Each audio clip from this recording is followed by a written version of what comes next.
Judges 8. Zebah and Zalmunna routed. Then the men of Ephraim said to him, "What is this thing you have done to us, not calling us when you went to fight against Midian?" And they contended with him vigorously. But he said to them, "What have I done now in comparison with you? Is not the gleaning of the grapes of Ephraim better than the vintage of Abiezer? God has given the leaders of Midian, Oreb and Zeb, into your hands, and what I was able to do in comparison with you." What was I able to do in comparison with you? Okay, yeah. Then their anger toward him subsided when he said that the Gideon and the 300 men who were with him came to the Jordan and crossed over, weary yet pursuing. He said to the men of Succoth, "Please give loaves of bread to the people who are following me, for they are weary, and I am pursuing Zebah and Zalmunna, the kings of Midian." The leaders of Succoth said, "Are the hands of Zebah and Zalmunna already in your hands, that we should give bread to your army?" Gideon said, "All right, when the Lord has given Zebah and Zalmunna into my hand, then I will thrash your bodies with the thorns of the wilderness and with briars." He went up from there to Penuel and spoke similarly to them. And the men of Penuel answered him just as the men of Succoth had answered. So he spoke also to the men of Penuel, saying, "When I return safely, I will tear down this tower." Now Zebah and Zalmunna were in Karkor, and their armies with them, about 15,000 men, and who were left of the entire army of the sons of the east, for the fallen were 120,000 swordsmen. Gideon went up by the way of those who lived in tents on the east of Nobah and Jogbehah, and attacked the camp when the camp was unsuspecting. When Zebah and Zalmunna fled, he pursued them and captured the 2 kings of Midian, Zebah and Zalmunna, and routed the whole army. Then Gideon, the son of Joash, returned from the battle by the ascent of Heres, and he captured a youth from the Succoth and questioned him. Then the youth wrote down for him the princes of Succoth and its elders, 77 men. He came to the men of Succoth and said, "Behold, Zebah and Zalmunna, concerning whom you taunted me, saying, Are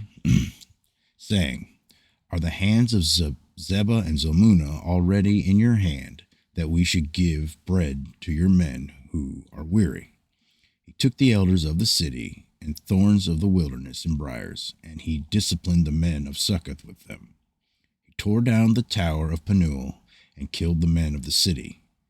And he said to Zebah and Zalmunna, "What kind of men were they whom you killed at Tabor?" And they said, "They were like you, each one resembling the son of a king." He said, "They were my brothers, the sons of my mother. As the Lord lives, if only you had let them live, I would not kill you." So he said to Jether, his firstborn, "Rise, kill them." But the youth did not draw his sword, for he was afraid, because he was still a youth. Then Zebah and Zalmunna said, "Rise up yourself and fall on us, for as the man, so is his strength." So Gideon arose and killed Zebah and Zalmunna, and took the crescent ornaments which were on their camels' necks. Then the men of Israel said to Gideon, "Rule over us, both you and your son, also your son's son, for you have delivered us from the hand of Midian." But Gideon said to them, "I will not rule over you, nor shall my son rule over you. The Lord shall rule over you." Yet Gideon said to them, "I would request of you that each of you give me an earring from his spoil." For they had gold earrings, because they were Ishmaelites. They said, "We will surely give them." So they spread out a garment, and every one of them threw an earring there from his spoil. The weight of the gold earrings that he requested was 1,700 shekels of gold, besides the crescent ornaments and the pendants and the purple robes which were on the kings of Midian, and besides the neckbands that were on their camels' necks. Gideon made it into the ephod and placed it in his city, Ophrah, and all Israel played the harlot with it there, so that it became a snare to Gideon and his household. Sorry if my reading's messed up. I totally nose full of drywall dust. Anyways, Judges 8:28, 40 years of peace. So Midian was subdued before the sons of Israel, and they did not lift up their heads any more. And the land was undisturbed for 40 years in the days of Gideon.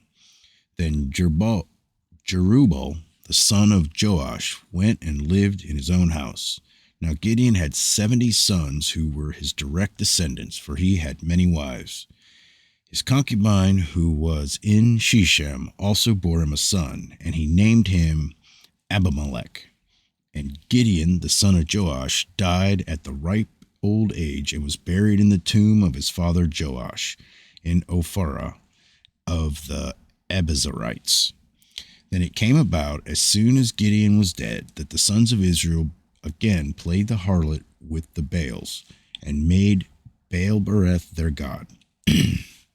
Thus the sons of Israel did not remember the Lord their God, who had delivered them from the hands of all their enemies on every side, nor did they show kindness to the household of Jerubbaal, that is, Gideon, in accord with all the good that he had done to Israel.